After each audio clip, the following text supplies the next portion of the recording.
सच बोलने वाली बहू। देखो ममता, मैं आज ऑफिस जाने के मूड में नहीं हूँ। किसी का फोन आया ऑफिस से तो बोल देना कि मैं घर पर नहीं हूँ, किसी जरूरी काम से गांव गया हूँ। ठीक है, मैं चला सोने, बाकी मैं संभाल लूंगा। ममता बेचारी, जैसा नाम वैसा ही नेचर। ना कभी झूठ बोला, ना फरेब, ना किसी से चालाकी की, ना किसी की पंचायत। सुन लेती है पति की बात और फिर कुछ देर बाद फोन आता है। हेलो, कौन? मैं सुनील का बॉस बोल रहा हूँ। दफ्तर में इतना काम पड़ा है, अभी तक ऑफिस नहीं आया। वो क्या कर रहा है? फोन दीजिए उसे। जी वो तो सो रहे हैं। कह रहे हैं कि आज गर्मी बहुत है तो घर के मजे लेंगे। बॉस को बीवी की बात पर गुस्सा आ जाता है। तो उसे बोल दीजिएगा कि अब घर में गर्मी के ही मजे ले, कोई जरूरत नहीं है यहाँ आने की। ये बोलकर बॉस फोन रख देता है। ममता सारी बात सुनील को बता देती है। न जाने किस बेवकूफ से पाला पड़ा है, समझ नहीं आता। तुम्हारे कारण मेरी नौकरी चली गई। अरे झूठ बोलने में क्या जा रहा था तुम्हारा? ममता को समझ में नहीं आ रहा था कि उसकी खता क्या थी। अरे जो है वही तो बोला। फिर एक रोज, बहू, अरे बहू, कहाँ है तेरा पति? इस महीने घर के खर्चे के पैसे भी नहीं भेजे। क्यों, माँ बाप की फिक्र खत्म हो गई है क्या उसे? बाय लागू माँ जी, वो ये बोल रहे थे कि माँ को क्या है, घर का राशन, खेत का पैसा, मवेशी का दूध, फिर भी न जाने क्यों मेरे सर पर भार देकर बैठी है। तभी सुनील ममता के मुंह पर हाथ रख देता है। क्यों रे कलमुँह है, हटा बहू के मुंह से हाथ। अरे क्या क्या बोलता है तू? वो तो इसकी झूठ बोलने की आदत नहीं है, इसलिए पता चल रहा है। देख मेरी सास कितनी शरीफ है। हाँ, तेरी माँ तो मोहल्ले की बदमाश है ना, और तेरी सास शरीफ है। बेटा ममता को देखता है और गुस्से से बोलता है। अब खड़ी खड़ी देख क्या रही हो? और भी कुछ कहना है क्या? माँ आई है ना, जाकर छाछ ले आ ठंडी वाली। ममता अंदर चली जाती है। माँ, इसके सच बोलने की आदत के कारण मेरी नौकरी जाते जाते रह गई। वो तो मैंने अगले दिन जाकर पैर पकड़ लिए मालिक के। नहीं तो सब जानता है बहू की आदत नहीं है झूठ बोलने की, तो तू शांत क्यों नहीं रहता? क्यों उसे झूठ बोलने को बोलता है? फिर एक रोज, बहू, जा अपनी पड़ोसन के पास और उससे बोल कि वो लाल वाली साड़ी जो उसने नए साल की पार्टी में पहनी थी, तुझे वो चाहिए। ना माँ जी, मुझे नहीं चाहिए। वैसे भी कल जिस शादी में जाना है ना, वहाँ के लिए तो मेरे पास काली साड़ी है। सास सर पर हाथ रखकर, अरे बुद्धू, मुझे चाहिए साड़ी। वैसे भी तुम लोगों में तो साड़ी का लेन देन चलता है ना, तेरी भी तो उसने पहनी थी ना। हाँ माँ जी, वो क्या है ना, हम दोनों के कपड़े एक दूसरे को आ जाते हैं। मैं ले आती हूँ आपके लिए साड़ी। बहू पड़ोसन के पास जाती है। कैसी हो निर्मला, तेरी लाल साड़ी चाहिए थी। क्यों? तू तो बोल रही थी कि तेरे पास काली वाली साड़ी है, तू वही पहनेगी, फिर लाल का क्या करेगी? अरे मैं तो काली ही पहनूंगी, लेकिन मेरी सास ने देखी थी तेरी लाल साड़ी, वो नए साल की पार्टी में तूने पहनी थी ना, तो इसलिए वो मांग रही है। ये सुनकर पड़ोसन थोड़ा परेशान हो जाती है। देख ममता, तेरे लिए तो मैं एक बार को साड़ी दे भी देती, लेकिन तेरी सास के लिए नहीं। वो क्या है ना, तू तो जानती है कितनी गंदी आदत है तेरी सास की। खाया पिया सब कपड़े पर ही पोंछ देती है। मेरी लाल साड़ी बहुत महंगी वाली है, पता चले उस पर हल्दी तेल का निशान लगा हो। ममता घर आ जाती है खाली हाथ। ममता को देखकर, नहीं देना उसका लूटी ने साड़ी। अब आए तुझसे लेने तेरा सामान, अच्छे से बताती हूँ। माँ जी, वो क्या है ना, मुझे तो वो दे रही थी, लेकिन आपके नाम पर नहीं दी। अरे किसने बोला था मेरा नाम लेने को? बोल देती तुझे पहनना है, लेकिन ना, तू तो ठहरी सच की देवी। न जाने सास क्या सोचती है और हंसने लगती है। अरे माँ, क्या हो गया? क्या सोचकर हंस रही है? याद है जब बहू को देखने गए थे? हाँ माँ, सही बात है। याद आ गया कैसे मेरी सास बाजार के खाने को बोल रही थी कि ममता ने बनाया है। और बहू ने आकर सब बता दिया कि ये सारा खाना तो बाजार से आया है, वो भी कल्लू हलवाई की दुकान से। ममता दोनों की बात सुन रही थी। हाँ माँ जी, वो कल्लू हलवाई का ही था। मुझे तो आज तक पता नहीं चला कि माँ ने क्यों कहा कि मैंने बनाया है। खैर, मैं तैयार होती हूँ, शादी में जाना है ना। पूरा परिवार शादी में जाता है, जहाँ खाना वाना खाकर सभी बैठे होते हैं कि एक औरत ममता की सास से कहती है, क्या बात है बहन जी, मेरी आपकी बात हुई थी तो आप तो बोल रही थी कि लाल साड़ी पहनने वाली हैं, तो मैंने ये काली पहन ली। पता होता कि आप लाल नहीं पहन रही हैं तो मैं ही अपनी लाल पहनाती। अच्छा जी, तो इसलिए पूछा जा रहा था।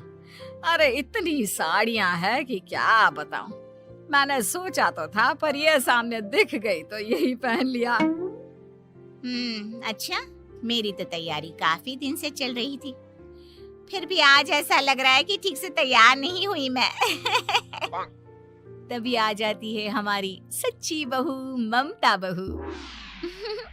आंटी जी, वो क्या है ना, पड़ोसन की लाल साड़ी माँ जी को पहननी थी, लेकिन आप तो जानती है माँ जी की आदत, सारा खाया पिया कपड़ों पर ही पोंछ देती है, तो उसने साड़ी देने से ना ऐन वक्त पर मना कर दिया, तो अब इन्होंने ना मेरी साड़ी पहनी है। औरत ममता की सास को घूरती है, अरे मांग कर ही साड़ी पहननी थी क्या? हम जैसे तो खुद की ही साड़ी पहनते हैं, चलो चलते हैं। सास का गुस्सा अब ममता पर फूट पड़ता है। अरे क्या जरूरत थी ये बात सबसे कहने की? अरे घर की इज्जत का कोई ख्याल है कि नहीं तुझे? हाँ, मैंने क्या बोल दिया माँ जी? मुझे क्यों डांट रही है? मेरी गलती क्या है? ममता को रोता देख सुनील आ जाता है। अरे माँ, क्या हो गया? पता है ना शादी का माहौल है। सास सारी बात बेटे को बता देती है। देख रहा है तेरी बहू का हाल। अरे इस लड़की को तो ये भी नहीं पता कि कब कहाँ क्या कैसे बोलना है। अरे लेकर जा इसे यहाँ से। सभी घर आ जाते हैं। सास का मुंह तो फूला ही रहता है कि एक दिन, चलो बेटा, बहुत दिन तुम लोगों के साथ रह ली, अब चलो।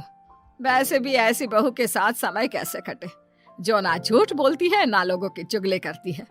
अरे गांव में ही ठीक हूँ मैं, कम से कम 4 घर की खबर तो मिलती रहती है, वो भी मसाला डालकर। कैसी बात कर रही है माँ? अभी तो आई है, रह जाना, कितना अच्छा लगता है तेरे रहने से घर। तभी ममता आ जाती है। अच्छा लगता है, लेकिन आप तो बोल रहे थे कि न जाने कब तक रुकेगी, जाने का नाम ही नहीं ले रही। जाए तो कम से कम घर में थोड़ा सा फ्री सा तो फील करूं, यही बोल रहे थे कल माँ जी आपके लिए। सास बेटे को देखती है, लेकिन क्या कहती बेचारी, जब अपना ही सिक्का खोटा हो। चली जाती है चुपचाप गांव। फिर एक रोज घर की घंटी बजती है। सामने खड़ा होता है सुनील का बॉस। सुनील है क्या घर में? वो क्या ना, मैं यहाँ से गुजर रहा था तो सोचा थोड़ा ऑफिस का काम डिस्कस कर लूं। ममता कुछ कहती कि तभी वहां सुनील आ जाता है। अरे बॉस, आप आइए आइए। क्या बात है, घर तो बहुत सुंदर है। वैसे भाभी जी, आपकी खूब बातें सुनी है कि आप कभी झूठ नहीं बोलती। ये तो पता नहीं, लेकिन हमेशा सर कुछ न कुछ ऐसा बोल देती हूँ जिससे परेशानी हो जाती है। मैं ऐसा नहीं चाहती, लेकिन क्या करूँ। खैर, बॉस कुछ देर रुकता है, काम की बात होती है। ममता के साथ सब चाय पीते हैं और जैसे ही बॉस जाने को मुड़ता है कि क्या जी, कितने नेक इंसान है, फालतू ही आप खड़ूस और निकम्मा बोलते हैं इन बॉस को। अब क्या, बॉस के कान तक खुद के लिए अनमोल वचन पड़ जाते हैं। और फिर ओह, तो ये बात है। और क्या कहता है ये? अरे बॉस, आप भी किसकी बात पर विश्वास कर रहे हैं? अरे इससे तो ये भी नहीं पता कि आलू प्याज कहाँ रखा है। अरे ये क्या जाने क्या बोलना है क्या नहीं बोलना है। मतलब जो मुंह में आ रहा है बोले जा रहा है। भाभी जी आप बताइए। नहीं नहीं बॉस, लग रहा है कि कुछ गलत बोल गई मैं। वैसे ये सिर्फ इतना ही बोलते हैं कि आप में कोई टैलेंट है ही नहीं, आपकी नौकरी इन्हीं के कारण तो बची हुई है। अरे बस कर ले अम्मा, अब क्या करवा कर मानेगी, बड़ी मुश्किल से तो नौकरी बची थी मेरी। सही कहा, बची थी, लेकिन अब निकल गई। तेरे टैलेंट के भरोसे चल रही है ना मेरी नौकरी, अब देख तू। अच्छा, तो आप भी यही मानते हैं? वैसे ये बात तो है, सुनील काफी टैलेंटेड है। बॉस चला जाता है। सुनील सर पकड़कर बैठ जाता है। माना सच बोलना एक अच्छी आदत है, लेकिन ममता, आज का समय ऐसा नहीं है। तुझे थोड़ा सा समाज को देखकर खुद को बदलना होगा, समझी? जी मुझे तो पता ही नहीं चलता कि मैं क्या गलत कर रही हूँ। यकीन मानिए मैं जानबूझकर नहीं करती। सुनील सोच लेता है कि वो किसी न किसी तरह अपनी बीवी के इस भोलेपन का इलाज करके रहेगा, लेकिन सवाल ये कि कैसे का जवाब अब मिल जाता है। और फिर एक रोज ममता की माँ आती है। ममता, तुझे तो पता है तेरे पापा का काम ठीक नहीं चल रहा है, कुछ पैसों की जरूरत थी, तेरे पास हो तो मदद कर दे बेटा। ममता माँ को घर खर्चे से बचाए पैसे दे देती है। पैसे देने के बाद सुनील आ जाता है। अरे सासू माँ, आज यहाँ कैसे आना हुआ? नहीं बेटा, वो ममता की याद आ रही थी ना तो आ गई। वो क्या है ना, पता है पापा का काम ठीक नहीं चल रहा है, तो माँ कुछ पैसे लेने आई थी। क्यों? यहाँ क्या पैसे का पेड़ उगा है? अरे कौन सी माँ अपनी बेटी के ससुराल का खाती है? कोई जरूरत नहीं है पैसे देने की। वापस कर दो माँ जी पैसे और निकलो यहाँ से। आगे से यहाँ पैसे लेने नहीं आना। सुनील ये बोलकर निकल जाता है। उसके जाने के बाद, बेटा ममता, तूने मेरी बेइज्जती कराने के लिए यहाँ बुलाया था क्या? अरे छोटा सा झूठ बोल देती तो तेरी माँ की इज्जत बच जाती, लेकिन चलती हूँ मैं। सास बाहर जाकर बाहर खड़े सुनील से कहती है, तेरे कहने पर बेटा हमने ये नाटक तो खेल लिया, लेकिन उसका क्या असर होता है ये नहीं पता। थोड़ी देर बाद सुनील घर आता है। देखिए, मुझे मेरी गलती का एहसास हो गया है। मैं समझ गई हूँ कि सच कितना सच होता है और उसकी कीमत आज के समय में बहुत बड़ी है। माफ करना, मैं आज से सच कभी नहीं बोलूंगी। क्या? कभी नहीं? फिर क्या, दोनों मियाँ बीवी खुश रहने लगते हैं, क्योंकि बीवी को थोड़े से झूठ की आदत हो जाती है।